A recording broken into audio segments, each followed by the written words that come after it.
On your Friday episode of Locked On Raptors, another game against a Western Conference heavy hitter, another loss to a Western Conference heavy hitter, this time to the Memphis Grizzlies in pretty embarrassing fashion for your Toronto Raptors. We're going to dig into our biggest takeaways. We're going to talk about where maybe Nick Nurse is losing the rope a little bit, plus the good, the bad, and the which will include talk of Justin Champagnie, who was waived before ever even getting a shot to be a rotation guy. That's all coming up on today's episode of Locked On Raptors. Thanks for hanging. You are Locked On Raptors, your daily Toronto Raptors podcast, part of the Locked On Podcast Network. Your team every day. Hey, what's going on? Welcome to episode number 1310 of Locked On Raptors for Friday, December the 30th, your final Locked On Raptors of 2022. I am your host, Sean Woodley. Been covering the Toronto Raptors now for 9 seasons on various platforms. You can find all of my work over on Twitter at WoodleySean. You can also follow the show at Locked On Raptors. You can follow, subscribe to, rate, and review the show on your favorite podcast apps for free. And we are, of course, on YouTube every day as well. Also for free, just go hit the big red subscribe button, support the show, jump in the comments. The comments section lately has been popping off, I should say, with mostly Fred VanVleet slander, but lots of other fun stuff in there too. Good chats, good back and forth. Go and support the show that way. It's much appreciated. And without further ado, let's dive on into today's show, which is brought to you by Bet Online, who has you covered this season with more props, odds, and lines than ever before. Bet Online, where the game starts and where the podcast starts, is by introducing our pal Jamar Hinds of Raptors Republic, recapper extraordinaire. Jamar, how's it going, man? I'm doing pretty good. I'm doing better than the team.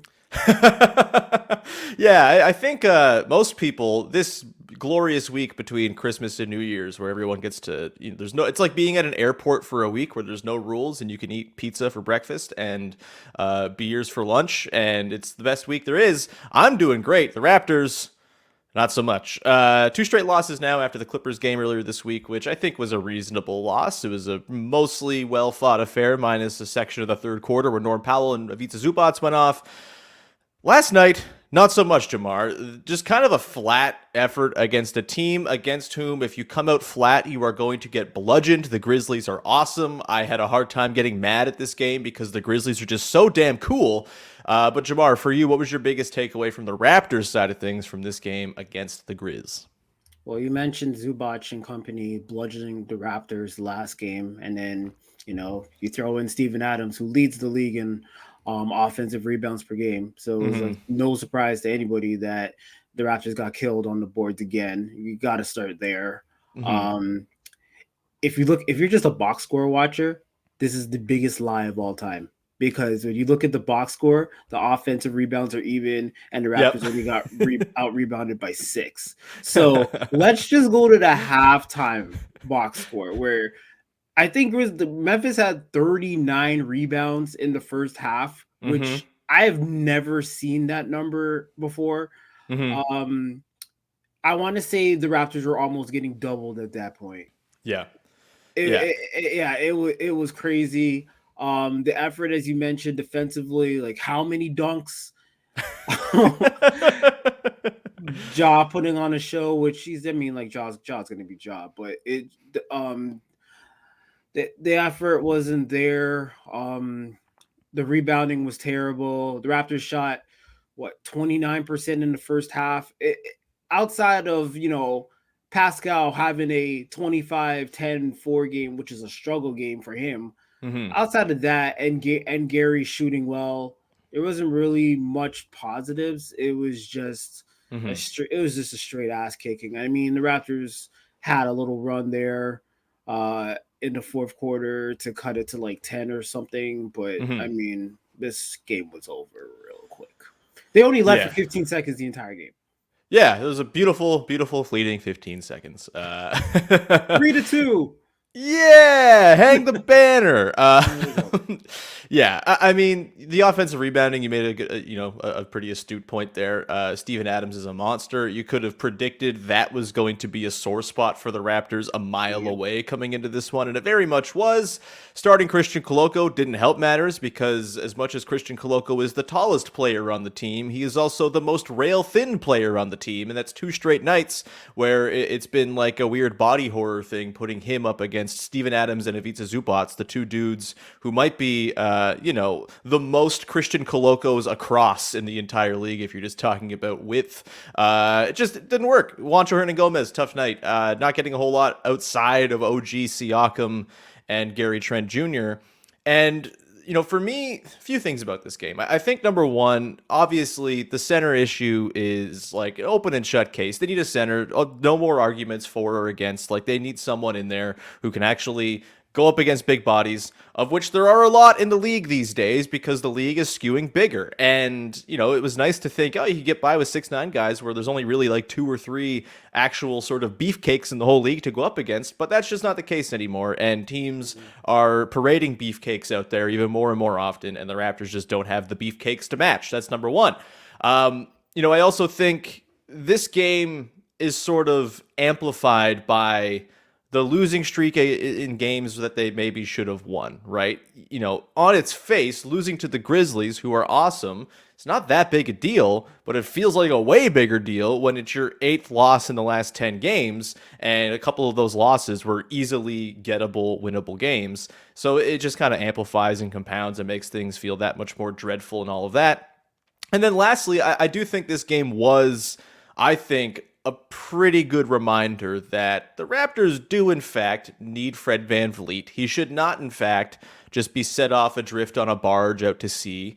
Obviously, the trade conversation with him is going to be a thing for the next month, no doubt, but very clearly they need Fred VanVleet, especially in a game where Dillon Brooks, the biggest shitheel in the entire NBA, and I mean that in the best possible way, I think he rocks, but he's a really good defender. He gave Siakam a lot of trouble. He was meeting him with the chest and just kind of making it difficult. Siakam got his in spots, but 8 of 19, I think that's very much tied to Dillon Brooks being incredible. And when you don't have that extra creation that a Fred VanVleet offers, Scotty Barnes isn't really offering it because he's not having the best time going downhill as a primary point of attack guy right now. It really is difficult to get anything going offensively. And this was a really, really grim offensive performance from the Raptors. 43 first half points, just lots of dry spells. Then they get the third quarter where they actually start hitting shots, and then they allow the Grizzlies to hit everything on them. And they were like 12 of 14 to start the quarter. Just, I don't know, Jamar, man. Let me touch on Dillon Brooks for a second. Yeah, please do. That dude was on one. Yeah. I mean, he's already been in Toronto before, saying this is my house and everything. He's a dude that you would love to be on your team. It's annoying going against him. You talk about hounding Siakam. There was that one possession in the third quarter where he picked up Siakam full court. Siakam barely got past half court on time, and he was just basically, little nudge here, little elbow there. I mean, like, this was a physical game. They weren't going to make those calls, nor should they really. I'm not a fan of ticky-tack call games, but no, he was just on him that entire possession. And I remember thinking, hey man, with the amount that Siakam has to do on a gamely basis, you can't have him bringing the ball up the court against Dillon Brooks as well. Like, that's just asking too much. So Brooks killed that possession, and then the Raptors ended up taking some terrible shot, and Dillon Brooks obviously, started talking trash after that. He wouldn't shut up the whole game. There was someone screaming the entire game at the beginning of the game. I think another play where Pascal missed a shot. He yelled out, "Fuck no!" At first it was like, who is that? And then you kept constantly hearing someone scream and yell every possession, and then it's like, okay, it's Dillon Brooks. It's Dillon Brooks every single possession, and then him and Pascal got in a little shoving match at the end of the game, but throw in his 25 points. I mean, I know Ja had 19 and 17, but I think Dillon was like Memphis's best player yesterday. Yeah, man. I don't think you can really make an argument against it considering the burden he was carrying defensively, having to guard Siakam every time down. Right. And yeah, I mean, that's honestly sort of the biggest bummer takeaway for me from this game is that like watching the Grizzlies play with like the joy and just like fervor that they have all the time. It's like this Ja used to be what the Raptors did, right? doing Like, gritties after dunks. yep. Like this used to be what the Raptors were about. The Raptors used to kind of have this sort of like FU sort of vibe about them, and that just feels kind of missing at the moment, and I don't really know why that is. You know, there's a million reasons. This is the thing with this team, man. I made this point yesterday. As extreme as like every opinion on the team is at the moment, I don't think I've ever seen a team whose struggles are so not black and white, and there's just so many little things coming together, so many reasons to think things might turn around. You know, it's just like a really bizarre team to try to evaluate, and the lack of sort of joy and excitement and sort of tenacity, which is all like sort of big picture, simple, reductive stuff. But like that's really what this team was kind of built on, even just last season, right? It doesn't seem like it's there. They're missing some kind of spirit or something, and there is one guy who I kind of want to talk about as it relates to that, and that is Nick Nurse. We're going to get into him, who I think, you know, I don't think he's necessarily getting fired in the next couple days or anything like that, but I do think there are some serious questions to be asking right now about Nurse, the staff, what's going on the bench. We're going to get to that in just 1 second here, but first, a message from the NHTSA. Just imagine you're out with some friends, you're putting back a few drinks. It's New Year's this weekend, of course. A few becomes few too many. As the evening comes to an end and people start to head out, you think of maybe calling for a ride, but no, you live nearby. You can make it home okay. It's no big deal. What are the odds you get pulled over anyway? And even so, what's the worst that could happen? Well, you could have your insurance go up. You could lose your license. You could lose your job. You could total your car, or you could kill someone. Everyone knows about the risks of driving drunk. The results are tragic and often deadly. However, that still doesn't stop everyone from getting behind the wheel while under the influence. That's why police are out there right now looking for impaired drivers on our roads to save lives. So if you think it's okay to drive after a few drinks, think again, play it safe, plan ahead to get a ride. It only takes one mistake to change your life or someone else's forever. Drive sober or get pulled over. All right, we continue on here with Jamar Hinds of Raptors Republic, digging into the loss to the Grizzlies last night to fall to 15-20 for the Raptors. They got the Suns tonight. No Devin Booker, no Cam Johnson. Please just win this game tonight, man. If not, things I think are going to get pretty dire. As it stands, things feel pretty dire anyway. And last night watching this game, kind of to the point before the break, Jamar, just kind of digging into the lack of spirit and joy and sort of, you know, all the sort of fervor that we typically associate with the Raptors, that didn't seem like it was there. Hasn't seemed like it's been there for most of this season. You couple that with the fact that the defense is like completely lost at the moment. They're 28th over the last 10 games. Kirk Goldsberry put out his little, you know, net rating report thing, and the Raptors do not look favorably in that. It's rough stuff. And I don't know, Jamar. I don't think Nick Nurse is a bad coach. I don't even think necessarily that Nick Nurse should be fired until we see some sort of move happen with the roster, because very clearly he's working with sort of a hand that doesn't have all the cards, doesn't have a center, there's not enough ball handling, and that's not on Nick Nurse. But I do think there are a few things that do fall to him, and like the team having like the will to get up in the morning, I feel like that's kind of on the coach thing. And I don't know, like, where are you at right now, Jamar, with Nick Nurse, with the sort of the vultures? Are you one of the vultures circling with him? Are there things that he's not doing, that the coaching staff is not doing, that you wish they were doing? And all of this is, you know, caveated with the fact that we don't know 95% of what goes on with the coaches and the conversations that happen. And so we're always just kind of playing a guessing game with coaching, but we're here to talk about the team and have takes. So Jamar, what's your thought right now on where Nick Nurse is and sort of the status of his seat and the warmth of it per se? Well, first of all, big picture, Nick Nurse isn't going anywhere anytime soon.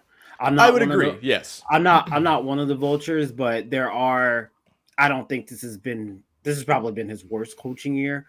Mm-hmm. As far as, you know, it just feels like And I know, Nurse has a style of like calling guys out and everything. He's done this Hmm. with Boucher time and time again. It's like And he's in probably fairness, if you watched, I can't remember who shared a couple of the clips from last night, but it's fair to call out Chris Boucher right now. Some of the possessions he had defensively were insanely bad. Anyway, carry on. but yeah. It's like a Fast and Furious sequel. How many times that he's called Boucher out, and and it's like I like you said, vibes wise, not a lot of good vibes right now. It's kind of negative. It feels like guys are just dragging. The defense is completely falling off.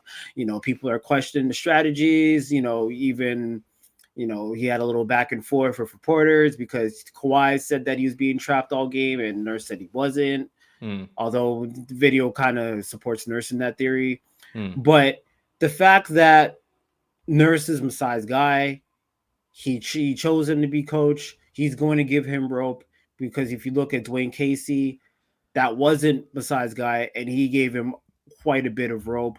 The roster needs a lot of changing, and that's kind of where my main thing is. A lot of the pieces don't seem to fit, Mm-hmm. so it's just like how much of that can you really blame Nurse for? There's some things I would want to see. Like I don't want to see. I don't think we need to see Wancho or Koloko starting anymore. Yeah. I think Gary needs to be back in there, especially with the lack of shooting that the Raptors have. Precious apparently, seems to be ready to play today. So we'll see how that goes. But it just things are. I'll use a Dwayne Casey quote. We're just playing in mud. It just feels like a lot of things are in the mud right now. And remember, last year the Raptors overachieved. Mm-hmm. So that's another reason where it's like it's okay. How much can you really pin on Nurse? Sure. Or it's just hard. And then obviously, you have the whole minutes thing. People blame Nurse for burning out Fred VanVleet, something that still happens to be relevant because if you look at VanVleet's 2022 as a whole, Mm-hmm. there's just been a major drop off across the Yeah. board. So, there's a lot of things to point at, and I just think it's one of those things where you just have to just keep observing and seeing how Mm-hmm. things go. No matter how ugly this season could potentially get, and then next season, if we're on the same trajectory, then Mm-hmm. things get a little bit more serious. That's kind of my take on Nurse. Yeah, I don't think he's like got the guillotine hanging over him, No. about to be dropped or anything just yet. And I don't think the Raptors operate that way. I think they're pretty patient. And like in fairness, like I do think Nurse over the last couple of weeks, last couple of games maybe notwithstanding, has implemented a few different things. Going to zone a little bit more often. Scotty playing at the 5 a little bit more regularly to try to get more out of him. Something they couldn't quite do as much, at least in the first half last night, because there was no Fred VanVleet. They needed Scotty to kind of handle the ball a little bit. Although he had his better success when he was kind of hanging around the rim, as you might expect, considering recent results. It's just, I wonder.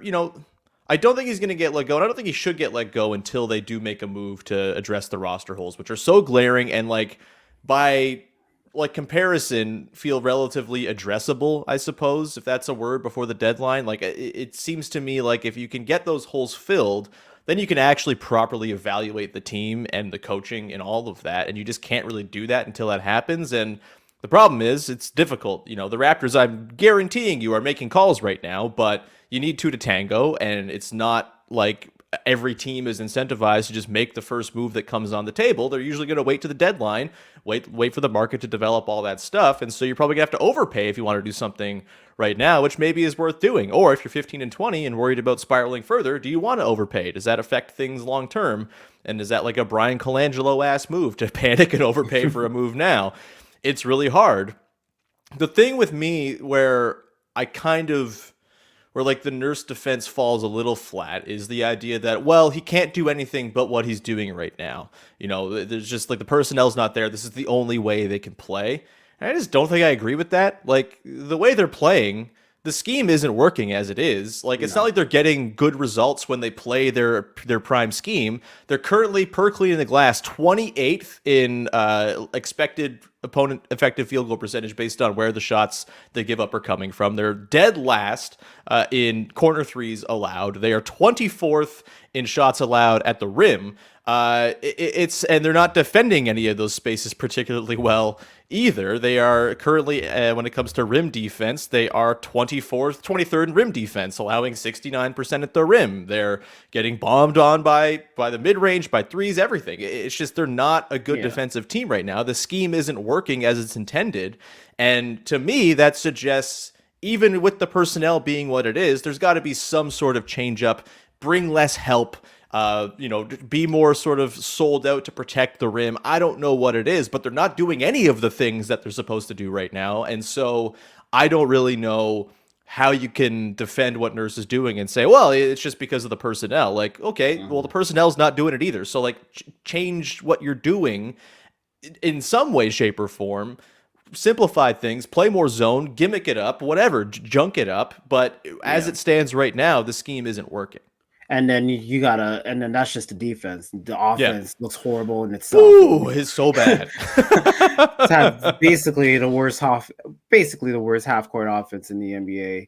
And I've seen this in the past. And I think we kind of had that with Chris Finch, where we had like the offensive coordinator type of guy before he got stolen by Minnesota. Sure. And I've seen that work in the past, even in the Reggie Miller days, where they had Larry Bird as the head coach, but Rick Carlisle was the guy who drew up the offensive plays, and that worked really well for them.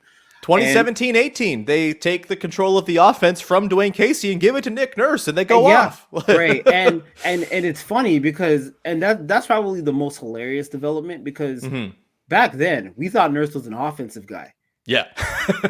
And now it's like, no, that was not the case at all. This guy is a defensive psycho, which, even though that's not working right now, but offensively, I don't even know what the plan is, really. Yeah. It's like, if you didn't have someone as amazing as Pascal Siakam and doing his thing, considering the spacing that he has to work with sometimes, it's just like, where would they be? Yeah. So it's both sides of the ball that are really, really reeling right now. At the end of the day, my barometer is like this. If you were to lose, and hypothetically, I know it's not happening, but if you were to ask Nick Nurse today, how quickly would he be picked up? Pretty damn quickly. So it's just like, that's my tell to say, okay, you might, as much problems as we have with him right now, kind of got to hold on to him, because not going to do much better. Yeah. Because if he's going to get scooped up that quickly, and there are plenty of teams that would want to scoop him up if we were to get rid of him. But for a guy that seemed to be so willing to adapt, and that was like one of his calling cards, I remember his press conference when he just got the job. He's like, we can't be chasing the game. We got to be ahead of the game. It feels like we've gotten behind the game in some sort of aspects where, he's used to running his schemes when he had a guy like Marc Gasol, Serge Ibaka back there. And it's like he's kind of running the same type of schemes without the same type of players, and it's not working, and it doesn't feel like he's willing to change it. So I need to see more adaptation from Nick Nurse.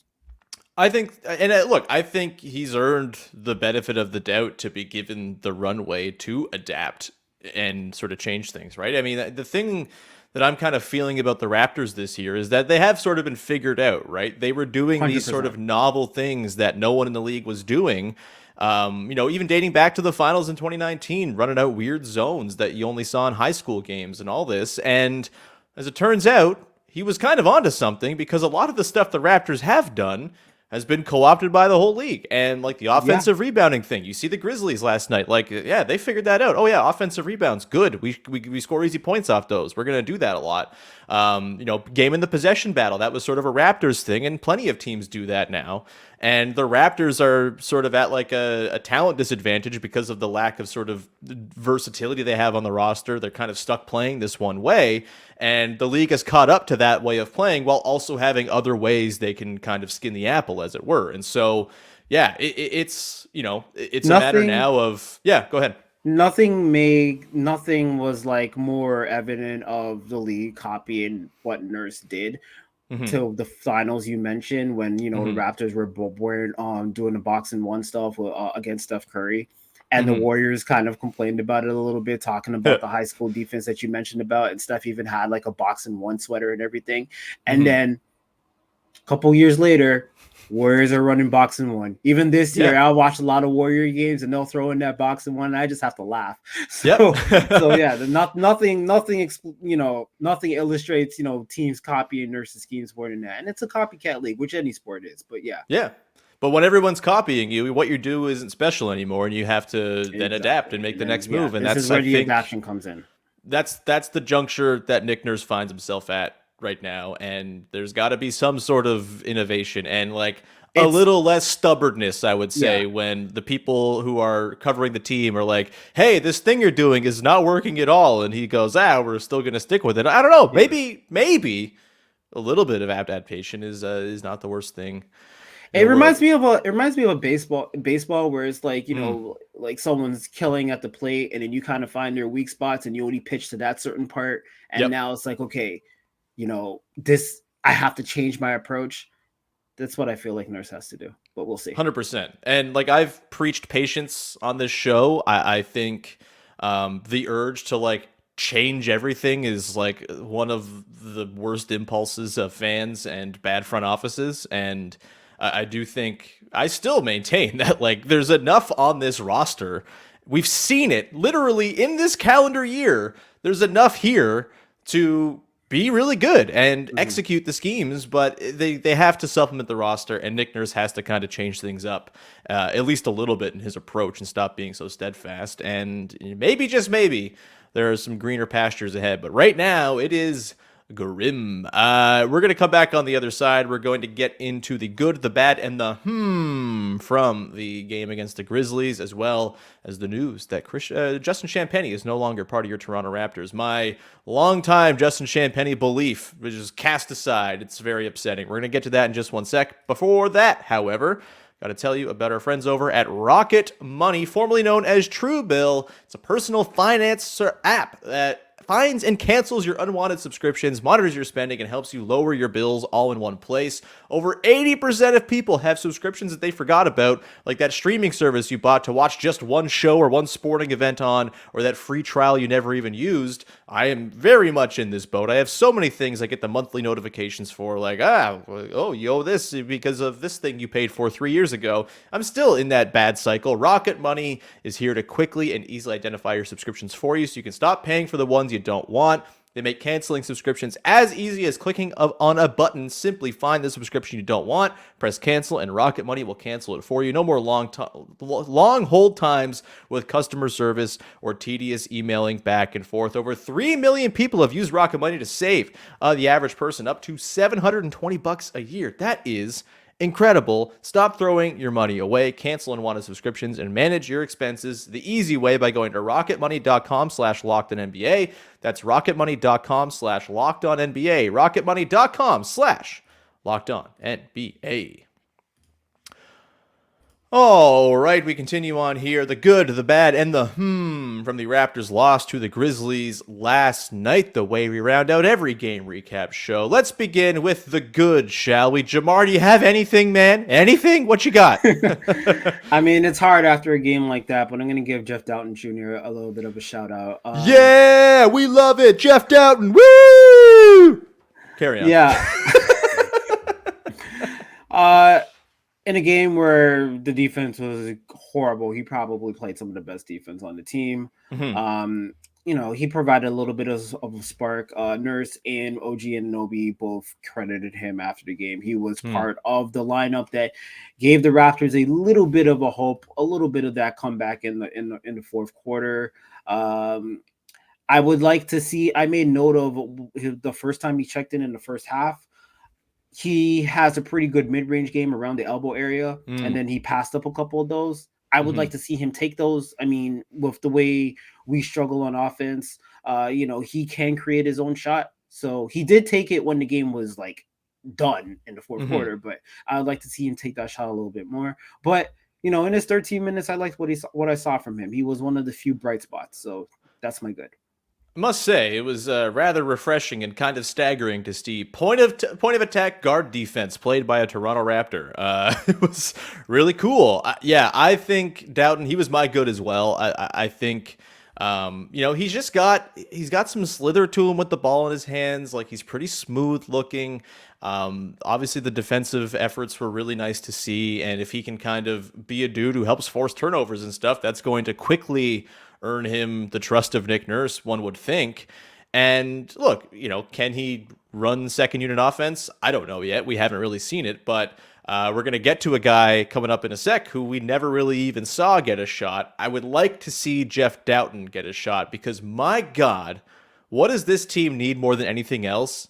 It's a random dude to pop off and become a good player, right? Like, this is just something they haven't really had the last couple seasons. It's a thing they hung themselves on before the last couple seasons. And I really, really, really think just a random dude who becomes found money is so badly needed for this team. And Jeff Dowtin, maybe he's that guy. Maybe he's not. Maybe they have to go look for other stuff in the couch cushions. But I think Jeff Dowtin stands as good a chance as anyone of becoming one of those found money guys that we've seen in the last couple of years. And here's hoping. It would be nice to see.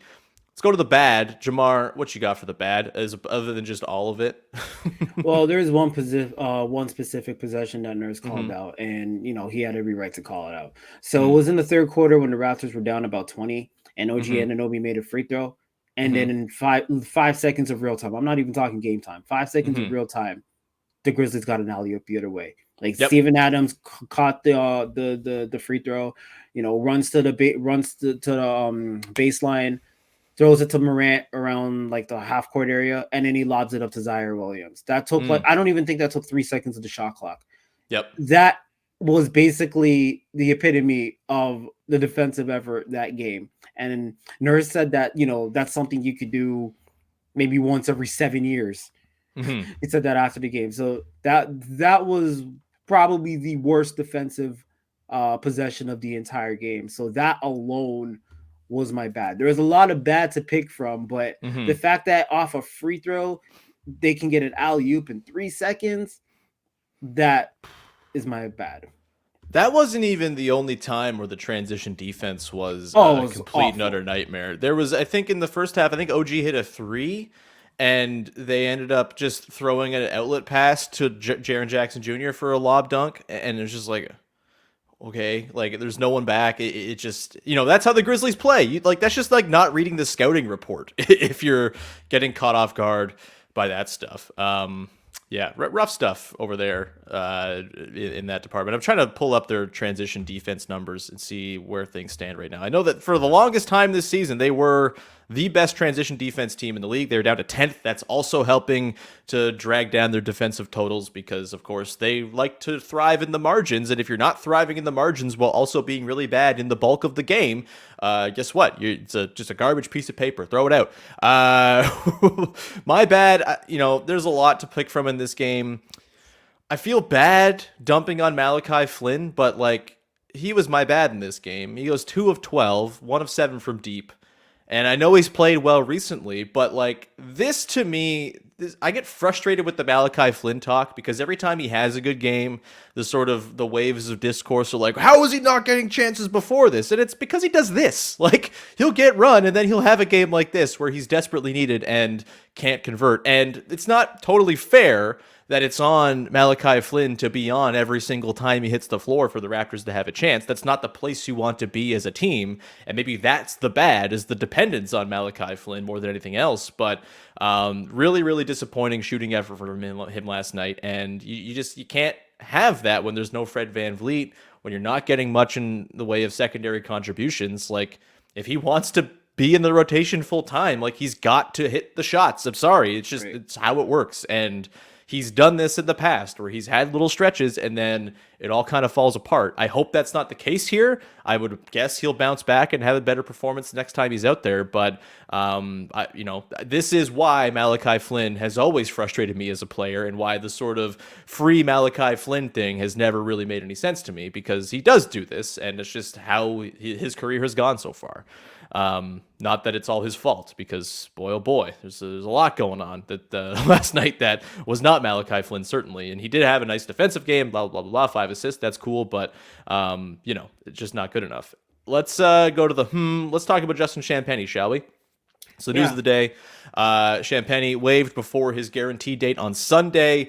Never really got a sniff this season after I thought some pretty encouraging moments last year. The offensive rebounding was like this innate skill he seemed to have. The three-point shooting came along with the 905 last season. This felt like, I'm not surprised because he was a non-guaranteed guy who had a guarantee date and wasn't contributing, and maybe there's something else they can do with that roster spot. I think I'm maybe just more surprised at how little opportunity he received, considering the struggles of the team this year. The fact that his three-point shooting, in theory, could have been a bit of a boon to the team. The offensive rebounding, obviously, is a useful tool. Where are you at with the Champagnie wave? Are you okay with it? Are you perplexed by it? Are the Raptors actually frauds when it comes to being a player development machine? Where are you at? Well, regarding Champagnie, the injury killed him. That's the main thing. He didn't get a chance to compete in camp in preseason because he was nursing that injury, and he finally got over that with his stints in the 905 a few weeks ago, and then he started to put up some big numbers, and then he was like posting on Instagram to free me. I mean, he did get freed, not in the way that he probably expected, but he did get freed. But it's not a surprise to me. And then you could also say with Nurse's rotations, when was this guy going to get any minutes anyway? And then on the flip side, you could also say, is this something that the Raptors, like if he latches onto another team and finds his home or something like O'Shea in Indiana or Utah and Brooklyn, it's just going to be a thing where it's like, we keep hearing about this, like where Champagnie has a role somewhere, and it's like, how come you couldn't find a role for him here when we're struggling for bench and whatnot and stuff like that. So I mean, like, that's just a wait and see approach. It just felt like another situation where it's like he might find his niche somewhere else, but it was just not going to be here.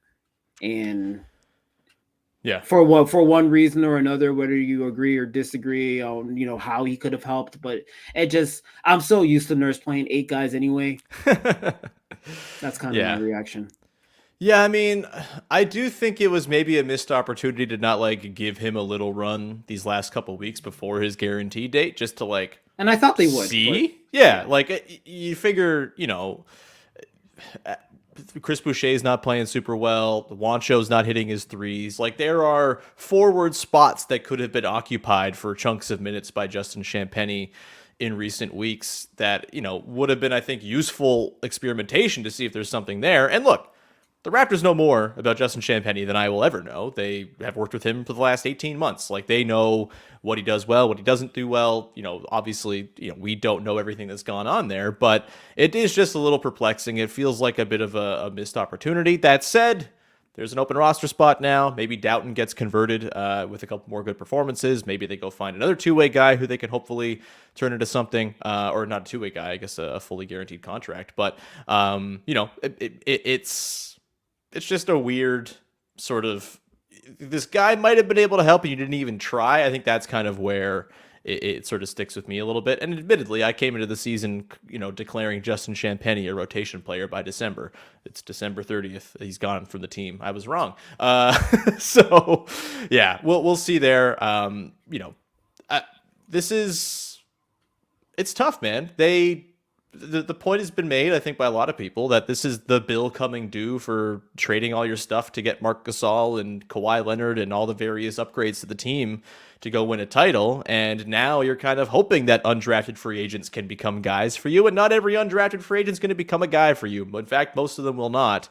And I think we're spoiled a little bit by Fred VanVleet and Pascal Siakam being very individually kind of unique and special developmental stories that you just expect them to keep on coming down a pipeline, and it's just not how it works. And I don't know if they've lost some of the magic or whatever, but it's certainly, we'll see if they can start to get these guys and turn them into real players at some point soon here, because they badly need it, as we were kind of talking about with Dowtin there.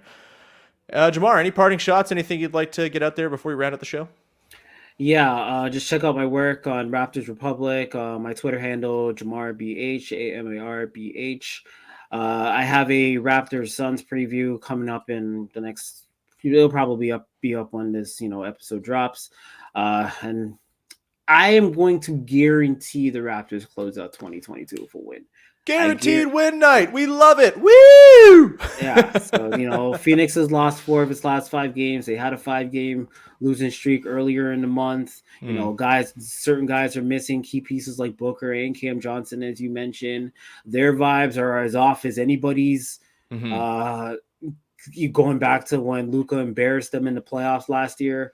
So, even Monty Williams and Ayton had another, butting of heads recently. So, I mean, that's future Toronto Raptor DeAndre Ayton you're talking about there, Jamar. Really, you see something there.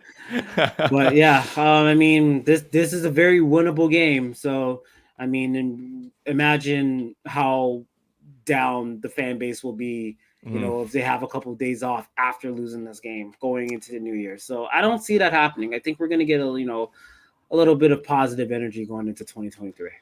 Yeah, again, you're supposed to lose to the Grizzlies most nights, all things being equal.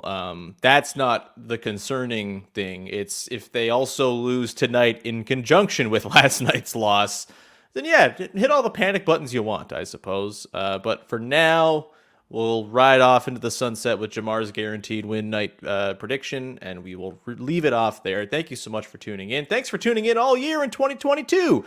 It's lovely, of course, to have you all following the show. It's weird to say thank you, and we're going to be back in 2 days anyway, but it's always appreciated. Sorry there's no year-end sort of conclusion thing. I'm very bad at that type of thing. However, coming up very soon as the Raptors move towards the halfway point, we will take a look at our over-unders and props predictions from before the season with Vivek and Sahal. That's coming up in the next couple weeks. You have that to look forward to. All sorts of game recaps, guests, Jamar, Katie, Vivek, all that good stuff as you usually expect. As next week we get back to the 5-day-a-week schedule with the holidays behind us.